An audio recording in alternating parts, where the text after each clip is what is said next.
Hello, everyone. Welcome to another episode of Business Bubble Podcast. My name is Sam, and with me is Spurs. Hi everyone. My name is James, and hi Sam. Hey, James, what's up? I see that you've got like this Christmas background. How was Christmas in Lagos? Good, good. I spent a lot of time with family, and everything went fine. What about you? How did you spend your Christmas? Yeah, my Christmas was good. Actually, I had a great time with friends. We traveled to see some of our close friends, and we had food, a lot of awesome, good food, and games. But I really wished I spent Christmas with my family. I missed my family back in Lagos. Yeah, Yeah, yeah. I understand. Yeah. So it's been a Anyway, minute. It's been a minute yep. since we recorded our last episode. Our last episode was in November.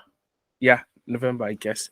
So now we just thought to do like a recap of all of the business and startup events. Yeah, let's say alpha event that happened in 2023 and talk about it, talk about like do like a proper deep dive. And at the end of the episode, we're going to be talking about next year, talking about our predictions for next year, activities, things we think could go big, could happen next year, and how our listeners can like position for all of those predictions. Yeah. So James, what do you think is on our radar today? Yeah, so there were a couple of major headlines that happened over the course of this year, from AI to banks collapsing, Silicon Valley Bank, Credit Suisse collapsing, Yeah. and other geopolitical events which actually have second and third order effects in the world of business and in the economy writ large. And I think it's worth mentioning some of them today and Yeah. really give a recap to our viewers how some of them impacted markets today this year. So I think probably the first one is Silicon Valley Bank, Yeah. because I think that kind of like matters for tech in in general. That matters for tech, and that matters for markets in general, because I think this was like the first biggest bank that collapsed after such a long time. Yeah. So this was the first biggest bank that collapsed after such a long time. And Silicon Valley Bank at the time had was like the 16th largest bank in the USA, and it was like the Yeah. darling of the tech world basically. And one there was some sort of dominoes that kind of like led to the failure of Silicon Valley banks. So one of them was the high proportion of uninsured deposit, basically. So most Silicon Valley banks clients are mostly tech startups and high prominent VC firms that have huge exposure and huge balance sheets in the bank itself. Most of them had typical below 10 minimum of $10 million to $2 billion in in the bank as deposit, and those deposits were uninsured basically by the FDIC. The FDIC insured deposit limit in the United Up to. States is $250,000, Yeah. and most of the clients had more than that. 90% of the clients had more than that. So that was the first of all, that was the biggest fear for a lot of clients of Silicon Valley Bank.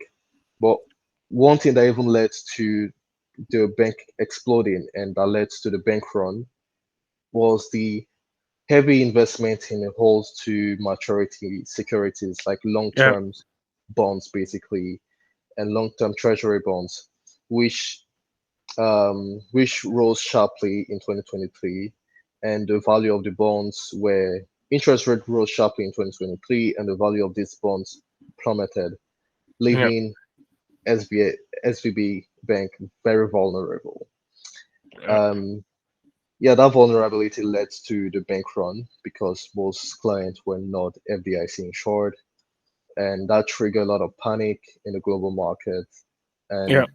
And eventually, it was actually rescued by um, a couple of big players in the banking sector. But yeah, I think from what I said, like the perfect storm, like there were actually triggers. Like, do you want to talk a little bit on the triggers?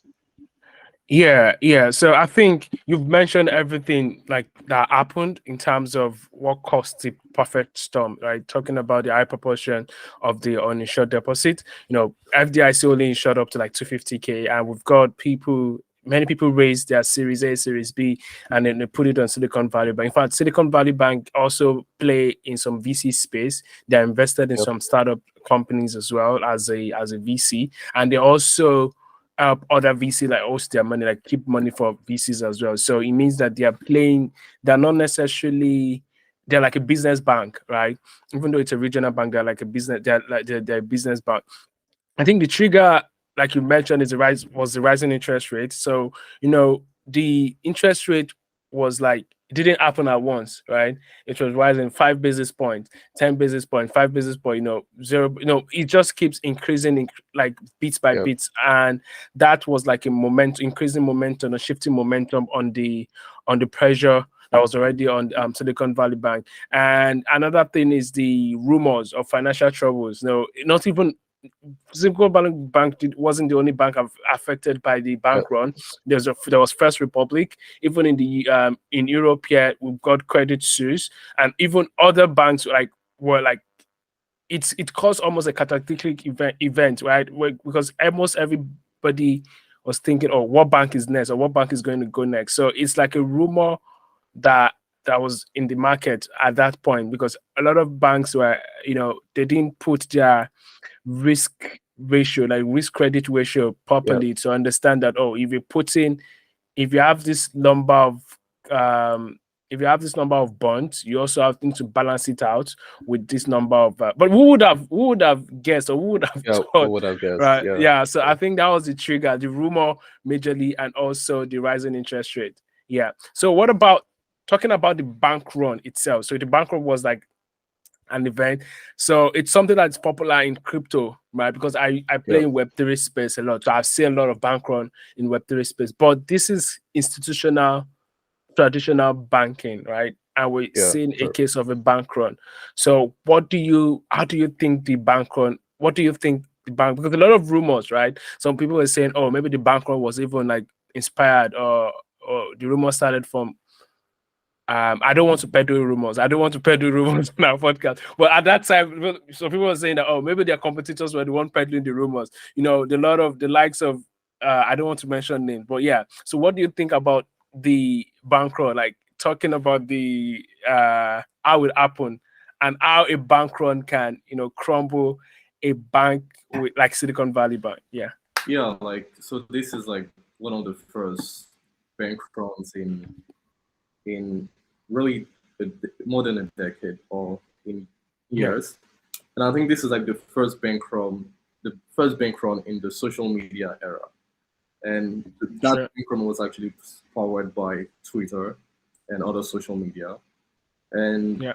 because social media tend to amplify voices and fear, and so everybody was able to check on their phone what is happening and also withdraw money from their phone from Silicon Valley Bank and from probably other banks like First Republic. And a lot of that led to a lot of panic in the system. So basically, yeah, I think this bank run was the first social media bank run like caused by social media. And so I think SVB was also not able to meet the withdrawal demands from their clients, That means Yeah. they had to like force to sell their asset, which was much later. But in the short time where the bankrupt was happening, they weren't able to meet up the demands because they didn't have cash, they didn't have liquidity, and a lot of VC firms were panicking. A lot of startups were actually very, very panicking. So, Yeah. and most startups had to rely on debt at that moment. Yeah. And basically, I think to move on, I think there were a couple of lessons learned from this Yeah. Silicon Valley.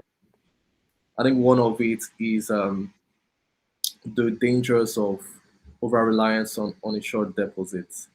As for example, like most banks depend on uninsured on deposit generally to actually um, run the bank operation basically. And a lot of these banks have assets, and Yeah. Silicon Valley banks didn't have much assets. They invested 90% of the company's asset and deposit into one type of asset class. They could have been diversified. That could have mitigated the risks of being correlated to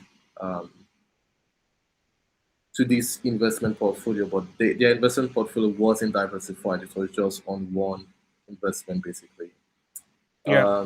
Yeah. Yeah. So Yeah, I also wanted to mention something about the lesson learned, right? So when I was reading, because I read a lot about the postmortem of the Silicon Valley Bank, right?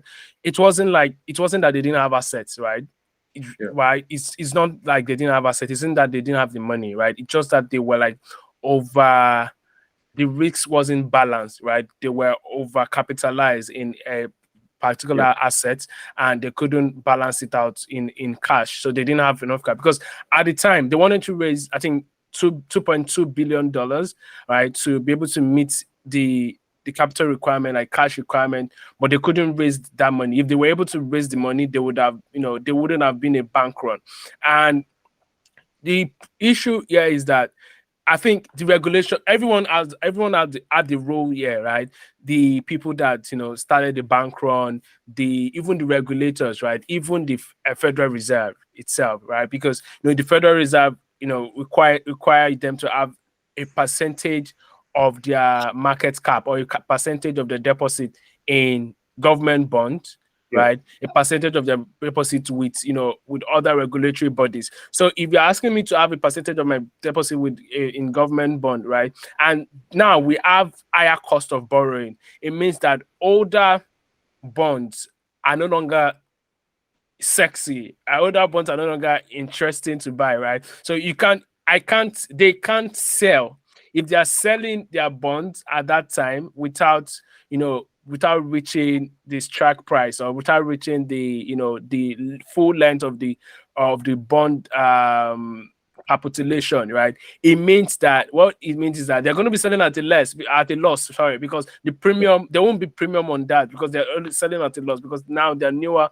The interest rate is now higher, so the interest rate that facilitated the bond at it's going to be different from. So that's literally what happened. So it's not that they didn't have, it's not that they did like financial mismanagement or anything on their end. It was literally because of the risk wasn't diversified enough. So that's one of the lessons I think we'll learn from this, because something that simple wouldn't have collapsed a bank as big as SVB, right? But things happened, and it's sad that we had to like witness that. Yeah. So I think we can move on to the second story, which is probably the most exciting thing that happened this year, which is the AI battle. The companies that raised a lot of funding this year in artificial intelligence, and the big stories this year, from OpenAI to Grok to Nvidia, which was probably one of the biggest winners. So 2023, we saw a record number of AI startups raising funding. Global AI investment this year reached an estimated of $133 billion. And OpenAI was actually still in the news, and in the news for different reasons, from Sam Altman being sacked, or for GPT-4 making more breakthroughs, or for their LLM models becoming bigger and bigger. So I think OpenAI did a lot this year and Google actually fought back a lot. I think they fought back twice, and the first time it was a big flop. Yeah, market cap went down when they introduced Google Bard, and there was actually another flop, which was actually at first not a flop. It was Gemini of recent, but a lot of papers eventually proved that Gemini wasn't really as good as Google proved it to be. So I don't think that was the case, right? The case wasn't that Gemini wasn't as good as Google claimed it to be. So I saw the news, and I saw a lot of people like postulating different, I think the media did do a good job. So what they said was that the presentation they made, right, wasn't like, it was like a demonstration video. It wasn't done by actual Gemini. It wasn't like Gemini didn't do that actual presentation. They made a presentation of a video of Gemini, doing some visual learning and some visual adaptation, but that wasn't what it said. And for example, they launched 4 different products. They launched different version of the Gemini product, and they launch also. So those products are going to be enhancing their own in-house product, and they're also giving out some for like one of it for like enterprise use case to like plug into it. So just to correct that story, it's not that it can't do what they're saying it can do. It's just that they've not been able to. It's just that they didn't use it for that video. The demo video that they did, they didn't use it for that demo video. That's what it said. And I feel, for me, Google came back strong because even Bard, right? Bard didn't get enough publicity, but Bard is now very good, right? It's now very good in terms of, I've seen the user groups here in London, Bard user group, OpenAI user groups, they do competition to check, how fast they respond to data. The only interesting thing is that OpenAI has been able to like open up their ecosystem, open up their API where other people, other creators, other builders can connect and build on their system, right? But why Bard hasn't done that yet? So Bard is still exclusively for Google, and only Google owns. You only use it on Google. You only use it with Google, so you can't integrate Bard with whatever you're building. I think that gave OpenAI a wider or a bigger space. But when we're talking about AI generally, I think what I'm most excited about are like the LLM models that are currently out there. If you go to Hugging Face is like the GitHub version of for LLM, for language models. So you can see Mistral AI, we see Llama 2. Llama 2 is Meta's 70 billion parameter LLM, and it's being used by a lot of builders. A lot of people are currently using it. I'm also working on a project where we're using Llama 2 to like, build out our test case, right? So the challenge, for different, so we see different players going through different approach, right? Mistral AI was initially like a closed ecosystem. Now they've also like done open source. I see like they're also doing Microsoft, for example. Microsoft currently also has like they built on Mistral AI model, and other companies. Microsoft also, did like Microsoft Azure also did like an integration, like a server integration flow for Llama 2, right? So I'm seeing the interoperability working, like different companies coming together to work together on the adoption. And I think that's the way to go for AI, because the interesting thing is that we have limited talent, right? We have limited talent, but the fun thing is if we can like democratize this and make different people from different aspect or different way of life connect to this update. But the interesting thing for me, the winners I think would be the server company, and the chips company, and companies like Nvidia, companies like Lambda, companies like even AWS is currently trying to like developing their own system to be able to like take GPU companies building GPUs or providing GPUs, right? They can also leverage in the win for this AI at least in the short term, for the AI for AI revolution. I think one of the biggest loser in this whole thing is Apple. But Apple, over the years, we've known them to be very secretive, so we really don't know what they're working on. Loser yet. That's yes. But they're very secretive, so we don't know what they're working on. But one of the product feel they should actually really improve is Siri.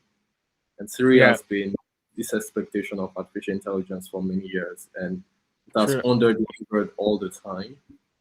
And I think they could actually, this is their chance for actually a good comeback, because if they don't have a good comeback in this, they'll be lagging behind in the AI race. And Microsoft, which obviously is a big tech alongside with Apple, would actually be way bigger, because Microsoft is actually the clear leading winner yet, because they OpenAI on the palm of their hands, and an OpenAI is like a wrapper for thousands of AI companies out there.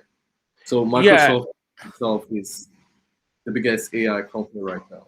And yeah. just because I won't say. So what I would say is that it's too early to pick winners and losers right now, right? Because it depends, right? For example, there are companies going the platform play.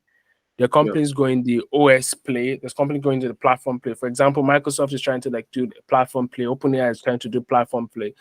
yeah, Meta is doing OS play, like in terms of enabling other people, other companies to be able to build, giving them the technology for free. You can literally go to their website or go to Hugging Face and go download the 70 billion parameters, like already pre-trained. So you usually have to like then train it to your own personal model. But this and a model that is like smart, like built on 70 billion parameters. Imagine that level of level of intelligence. Now, what I would say is that I feel Apple is definitely not going to leave this space for anyone, because Apple has left a lot of space. For example, the cloud space, Apple didn't yeah, play in that space and it cost them a lot.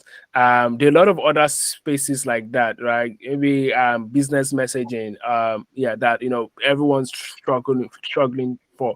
So I feel Apple is definitely going to come. There's their Vision headset, right? Vision Pro headset coming, is launching next year. I think next year, April or March, right? It's definitely coming with some AI capabilities, right? It's going to have XR, it's going to have AR. So all of that is going to be integrated with AI, right? And definitely we've started seeing some AI suggestive tool on your app. If you use iPhone, you can see like some AI play, some things that that, oh, these things are built by an internal AI. So definitely it's something they're already doing, right? So I think they're definitely going to weigh their options. Should we make this external, like public? Should we make it get access? And Apple, how many technologies have you seen Apple made public, right? yeah. So that's I think that's their approach they're going for. They don't want to do the platform play, but that doesn't mean they are not going to leverage on the AI use case or the AI revolution as well.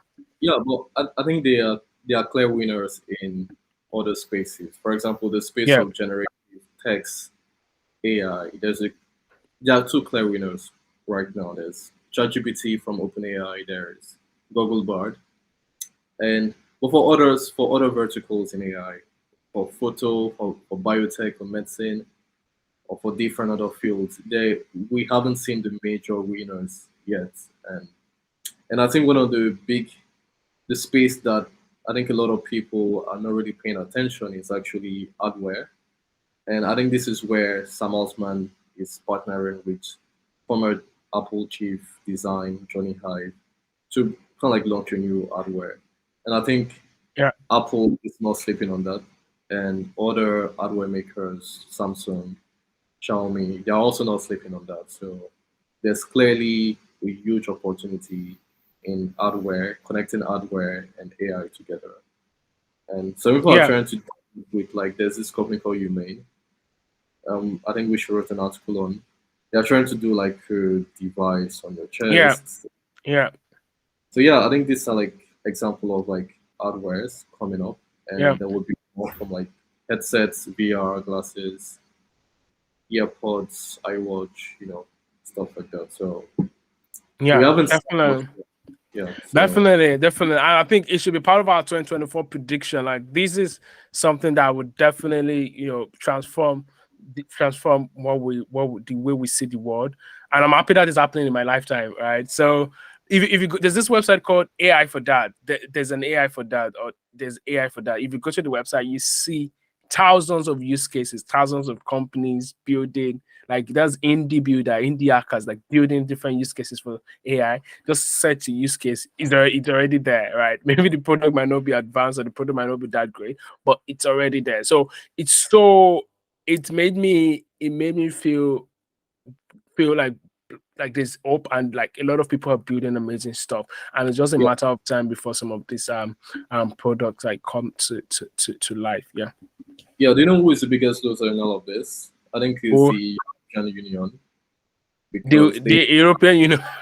yeah, they have been stunting growth for a long time in with Yeah. regulations. It's self-imposed tons on Yeah. their technological growth for a long time. And we could see Asia, we could see even Africa. I mean, Nigeria has a better fintech ecosystem than most EU countries.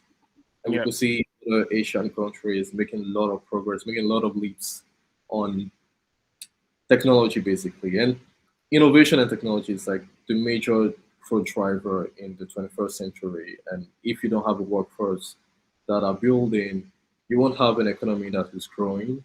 And that is actually reflecting, is actually manifested in many European countries right now.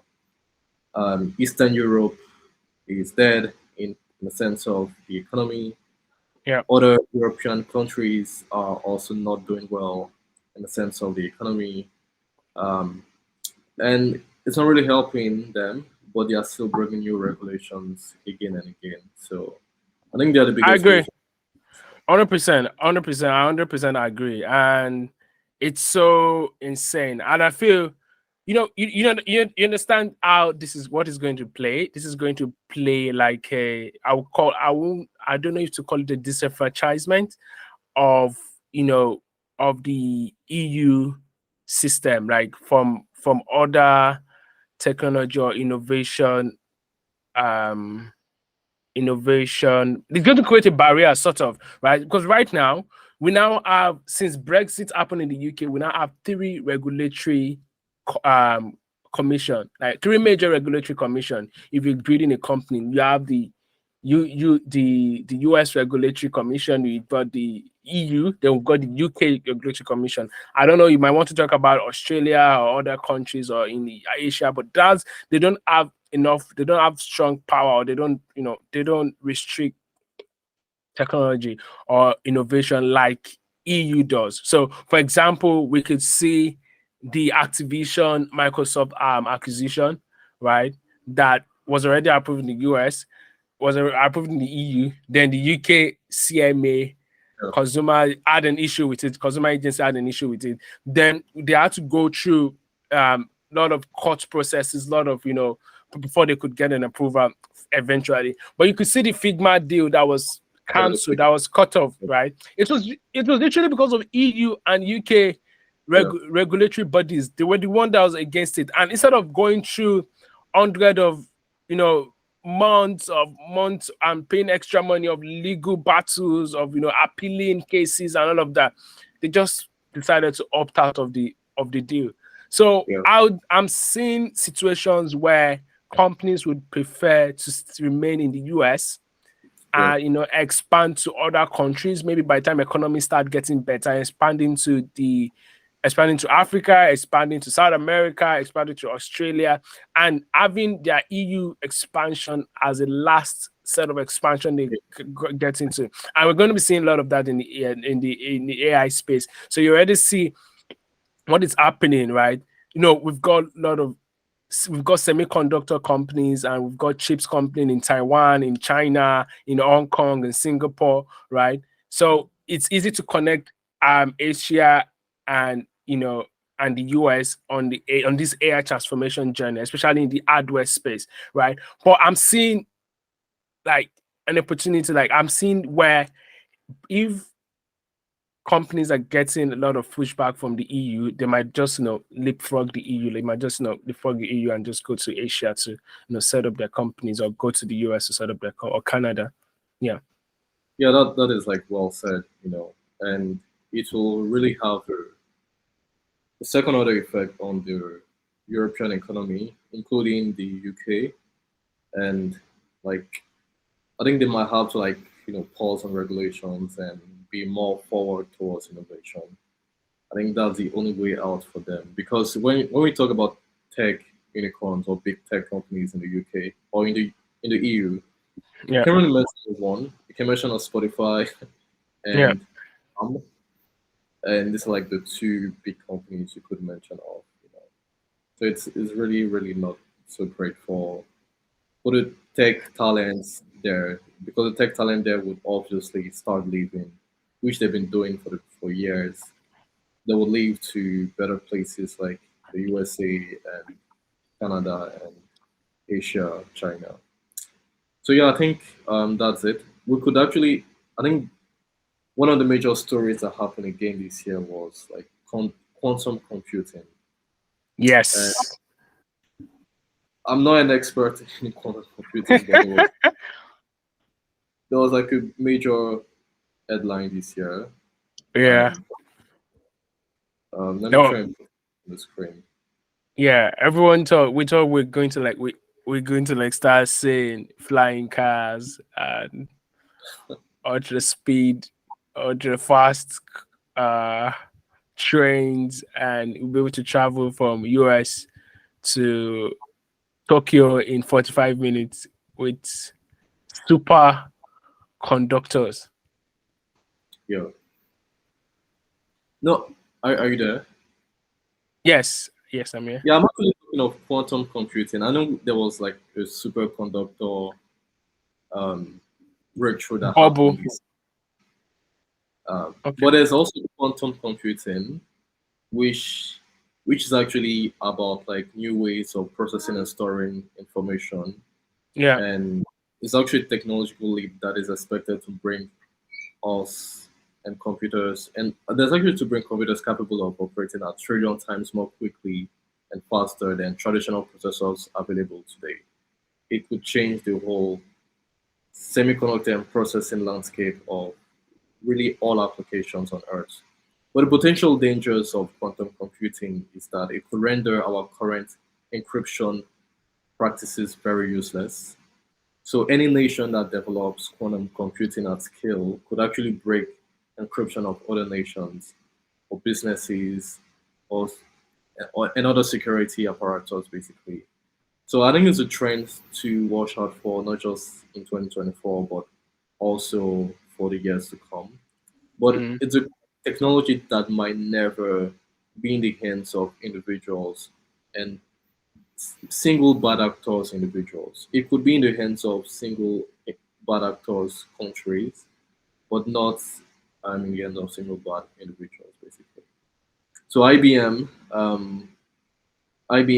had a huge quantum computing breakthrough this year, which marked really the huge step in technological process for progress for humanity. Like people are actually working on stuff. So we Mm. were you earlier that we were expecting flying cars, but we got 240 characters instead. Uh, it's true, like but I think technology is good. Technology really takes time to really Yeah. make it, and people are working for years, for decades on very important technology, and these are very hard problems, and this is what a lot of people are not going forward to do or to build. A lot of people are not focusing on very hard problems Yeah. that could leapfrog humanity, both in medical, in biotechnology, in quantum computing, or in electric cars, or in aviation. A lot of people are, busy building software as a service, because it's Yeah. pretty easy. So I think it's worth noting also the progress of these. Yeah, yeah. I think I made a mistake earlier comparing quantum computing with superconductors. So yeah, quantum computing. Yeah, I feel it's going to be the next. It's definitely already the next field because we already have companies like Google, DeepMind, working on it and giving progress. So, do we want to like move a bit like change the setting a bit? We've been talking about tech, we've been talking about AI and the likes in the past. Can we like talk about like geopolitical macro situations, especially? I think this is going to usher in our prediction for next year, talking about macros and our macroeconomic event or catastrophic cost shift in the world. And I think something I wanted to mention, I want us to talk about is the Ukraine-Russia war. Didn't start last year, but the effect was, I think, felt last year, mostly last year, right?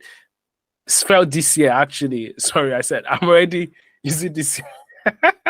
I'm already using this year in the past years, like because I'm already out of 2023 mentally. right? But let's say the Ukraine-Russia war, how it affected the world economy, right? It's a regional war, right? It's literally two countries, border countries fighting against each other. And we see how these two countries, they're even emerging market countries. They're not the economies are not like big economies. They're good economies, but they're emerging still, regarded as emerging market. But we see how it was, affected the world in the wake of COVID recovery, destabilized the global economy. In fact, I think all of the central bank governors that increased interest rate, everyone linked the reason for increasing interest rate to the Ukraine-Russia war, right? Yeah. And that's because it's really affected the commodities market. It obliterated the commodities market and also the oil market has sent oil prices, high. And we started seeing concession everywhere. Saudi Arabia producing more oil, everybody concession everywhere to bring back oil prices. So, do you want to talk about just to talk about the effect, talking about supply chain and all of that?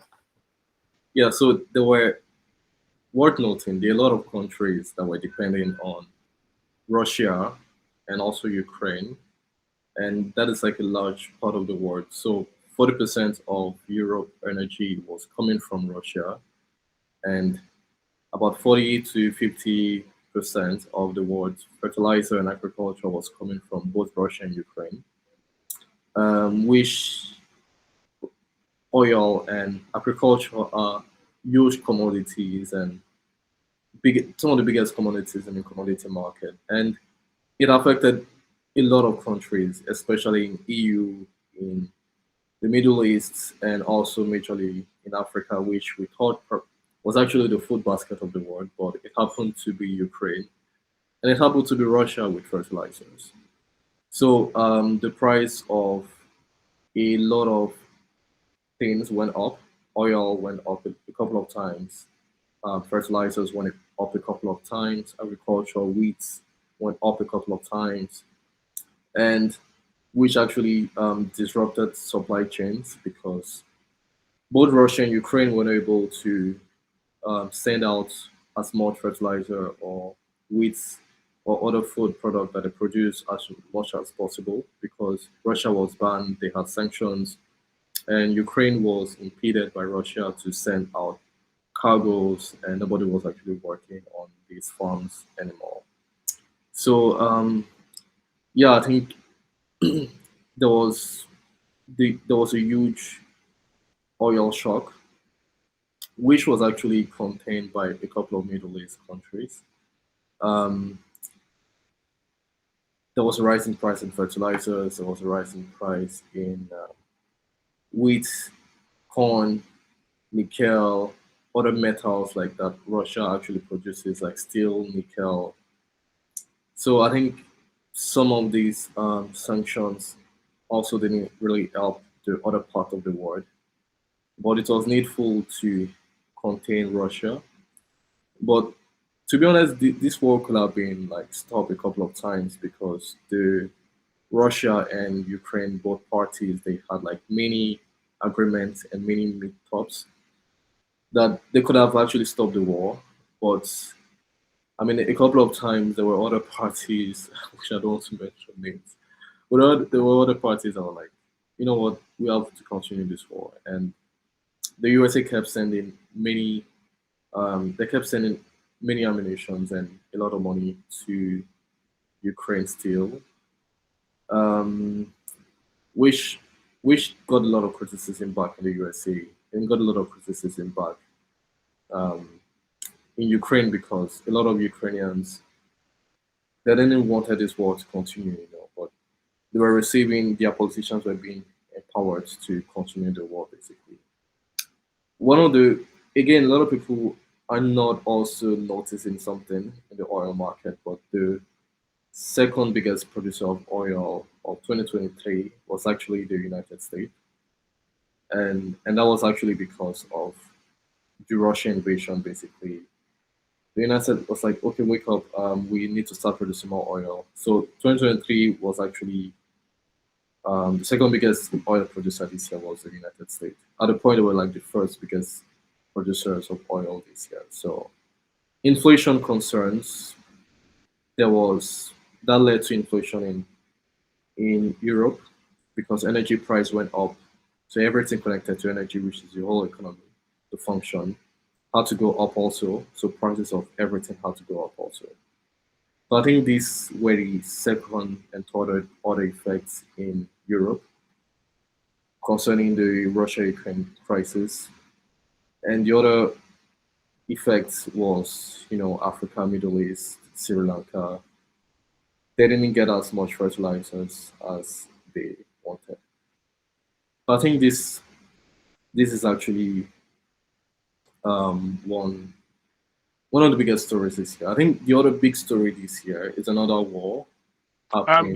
Before we go to the other war, right? I just wanted to mention that, and these are like the obvious things, obvious results or obvious causes that we're seeing. But another thing that is not very obvious is what is happening with globalization right now. So right now we are having like a decoupling of globalization. In the Trump era, before the Trump era, we have, a lot of people talking about globalization, companies, like before the Trump era, the Obama era, countries coming together, NATO, IMF talking about global World Trade Organization, trying to bring companies together, Middle East, connecting Middle East to Africa, connecting Americas to like Australia, everyone coming together. But we've started saying, and during COVID, when everybody was like, India was ordering their production of medical devices, other countries as well trying to protect themselves. So we've seen a disintegration of global trade right now, and that's also part of what is causing this strain on supply chain right now. So for example, Russia has been sanctioned. A lot of companies can trade with Russia, but we still have countries trading with Russia. China is still trading with Russia. India is still trading with Russia, and so many Southern Asian countries are still trading with Russia, right? And we see US now upping their oil production schedule or oil production program, even where at the same time they were also like, Biden passed a big budget on grain budget, or like, reducing fossil fuel consumption of fossil fuel, not like fossil fuel, like let's say carbon consumption in the US, right? And it's like they're doing the opposite, right? They're doing that, they're spending money on that. They're also like being one of the largest oil producers in the world, right? But that's due to the fact that it's a chicken and egg problem. You can't outsource see what happened to Germany, for example. Not even only Germany, almost all the European countries, right? Many of them have decoupled their oil production system, right?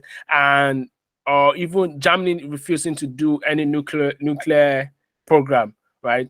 And when that pipeline was destabilized or was compromised, right? It sent energy prices all over Europe, all over the EU. Energy prices like skyrocketed all over the EU, and people living their day-to-day life have to like bear the brunt. Right, many people that don't even understand how energy works, right? They literally have to learn how the energy prices work. So I'm seeing a lot of decoupling in globalization right now. A lot of countries, there's BRICS: South Africa, Brazil, Russia, India, and what's the C? South Africa. What's the C? BRICS. Is BRICS, China. yeah. China, right? They're like setting up a trade block of their own, trading with themselves outside of the global trade system. And we also see the US as well, like building their own, rebuilding the trade system, working with Saudi Arabia and other countries that they can, pick up. So this is something that is also happening right now. We might not see the effect right now, but it's currently happening as we speak. Yeah. Yeah, for sure. 2024 would usher a new phase, or the continuous phase of the decoupling that has been going on. Actually, I think since COVID, because a lot of people took note from China disrupting supply chain by bringing up COVID, like the leak lab theory, basically. So I think the coupling is actually going to continue, with, as you mentioned, the BRICS countries, and there'll be more geopolitical tension for sure, because now we have another war in the Middle East, which is actually bringing a lot of parties involved that don't want to be involved, like um, Turkey, Iran, a lot of these parties, Saudi Arabia, a lot of them don't want to be involved, but they have to, because the word populism is also pushing them to be involved. The UK populism is pushing them to be involved. Um, and obviously the United States, which have strong alliance and interests with Israel. So I think, Yeah. what is your take on the war, basically? Yeah, on the war, right? It's not as simple as that, right? I feel like this war is going to be the biggest determining factor, or it's going to have the biggest effect on the economy. It's going to have the biggest effect on the economy in 2024. For example, the war is already getting bigger, right? Right now, before we know it started in October, Hamas and IDF. Now we've got the global supply chain that goes through the Suez Canal is now being disrupted. Many companies are going through different routes to like deliver their product, deliver their cargo. Now, why? Because the Houthis, there's some armed rebels around that strait, right? Disrupting, sending missiles, and those guys are not going to stop. The Lebanese rebels also doing the same thing. West Bank rebels also doing the same thing. They're going to destabilize the Middle East. They're going to, and all of this is many people are saying this is sponsored by Iran. Iran is also going to come in on board if Iran comes on board. So, and these are things that are unintended. The supply chain is already strained right now, and these are happening. But yeah, I feel like that's it for me. So let's just wrap up and talk about the last thing, talking about the prediction in 2024 and talking about interest rate and how it's going to impact asset classes and rate cuts next year. Yeah, so I wanted to, before we go on that, I wanted to point out one of the things you mentioned on the Israel and Hamas crisis. And like, this is how world war starts. They don't start in one day, they don't start in 1 year. But when they start, they tend to involve other parties to join. And currently there's an ongoing war in Ukraine and Russia, which could actually be ending very soon. But that has brought a lot of parties together. In Israel and Hamas, it is bringing a lot of parties together. So I think it's almost like 50% of the world, or even more, are choosing side, which is already a sign of conflict, because 50% of the world is choosing this side, 50% of the world is choosing this side. A lot of people are supporting Israel, and a lot of people are supporting, to some extent, Palestine, and to some extent, even Hamas, which is surprising. So 2024 would still, this will actually be one of the biggest geopolitical headlines still that I think would be. But I think the biggest economic headline would be interest rate cuts. I think currently the interest rate is at 5.5%. But I don't really see that. I don't really see interest rate, even if interest rate go down, it would probably go down by a couple of basis points, and probably to like 4% or 3%. But the best prediction is still 4%. And that would Yeah. actually not do much, because that is still very high in in today's economic terms. There was a time in the 1970s or the 1980s, the 1980s actually. Paul Volcker, the Fed chairman at the time, raised interest rate by 20% and was able to bring inflation down. But when raising interest rate by 20% back then, the USA didn't have a GDP deficit. So today is pretty much different. The US's debt is at $33 trillion and it's still going up. And I'm not seeing a world where it could actually go down. So the new Yeah. world order in financial market might be that the USA will never pay its debt, but would pay all the debts and newer debt would be refinanced. So there would be continuous refinancing of debt, Yeah. but that will not go to zero. In So yes, so what I would say to that is that, there are two factors, even three factors that I'm considering for this interest rate going down. I'm of the opinion, and I'm also on the fence, right? But I want the interest rate to go down, and I think it's going to go down. I know it definitely not going to go down like pre-pandemic level or at all. I'm projecting it's going to go down 3% thereabout. One, because it's already causing a lot of friction in the market, a lot of friction in the market. Two, there's a US election coming up, right? Biden has been talking about Bidenomics. Everyone is talking about Bidenomics or Bidenomics, and it's been shitty, like, because Bidenomics had made a lot of progress. Biden has made a lot of economic progress, but because of the inflation, high inflation, nobody can see the progress. Even if you are earning times three of what you were earning, last 4 years or last 5 years, you can't see anything to show for it because the inflation cost of money is now like higher, and you can't see anything to show for it. And another thing is that the US keep borrowing money for the budget and for other costs, right? Remember that the higher the interest rate, the higher it is for the US to pay back their loans, right?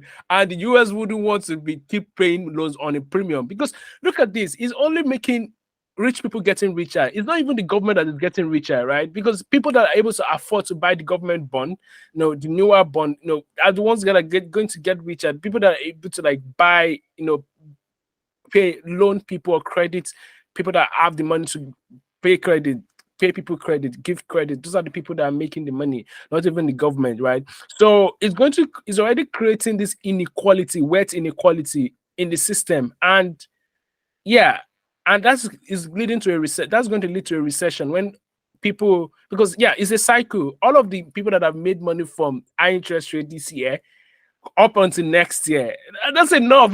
They've made enough money. Please bring it back down. So that's what I'm foreseeing, right? I feel it's going to go down a lot, and that's based on those 3 points that I mentioned. And yeah, you can so, see this data also. Yes, thank you for bringing up this data. yeah. So U.S. bankruptcy rate rose sharply in 2023, and it's still rising in 2020. It will still rise in 2024 because about 80% of companies in the Russell 2000 is already under the water because of high interest rate. And in the corporate, in the commercial real estate sector, it's even a mess. And that has been Yes. even since COVID. COVID impacted commercial real estate a lot.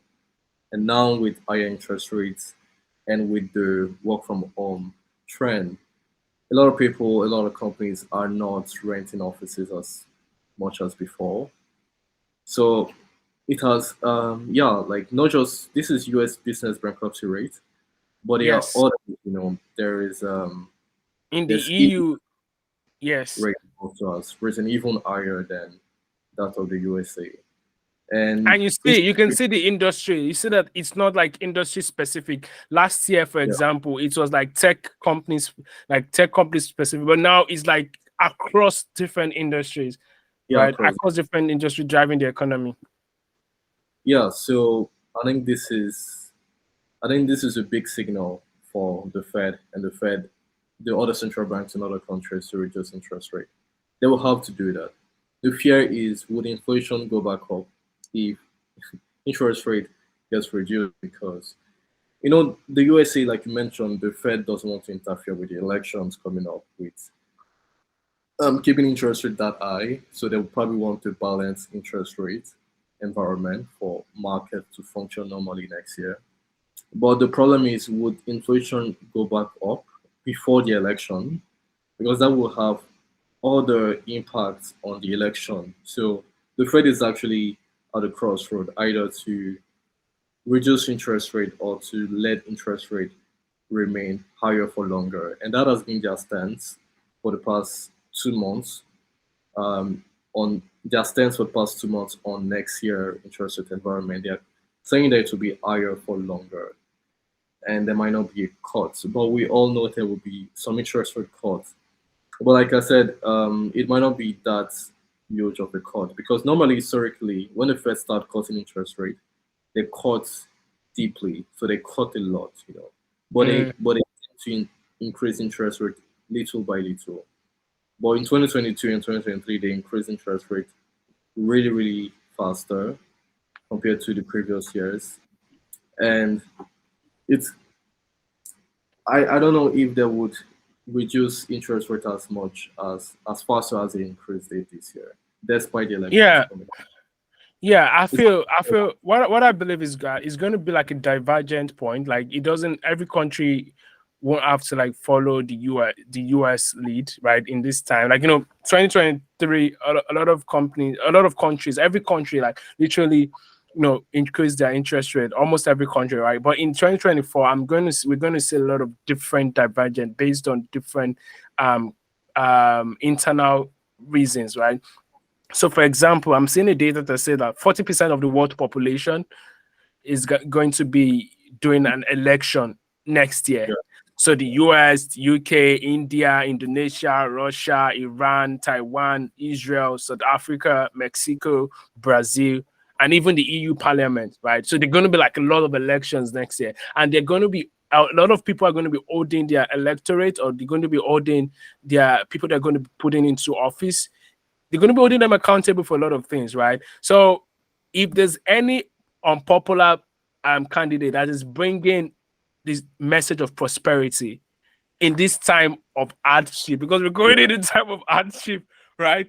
People are going to vote for them. Nobody will care about any economic theory, about inflation, or anything. At least for the meantime, people want to see, like, there needs to be a buffer. They need to be, at least, they need to have a buffer. So I think that's something that we're going to be expecting. It's going to be affecting the economy very largely, right? It's going to be affecting the economy very largely. So that's just my take for 2024 and the tying into the interest rates cuts, my interest rate cut theory.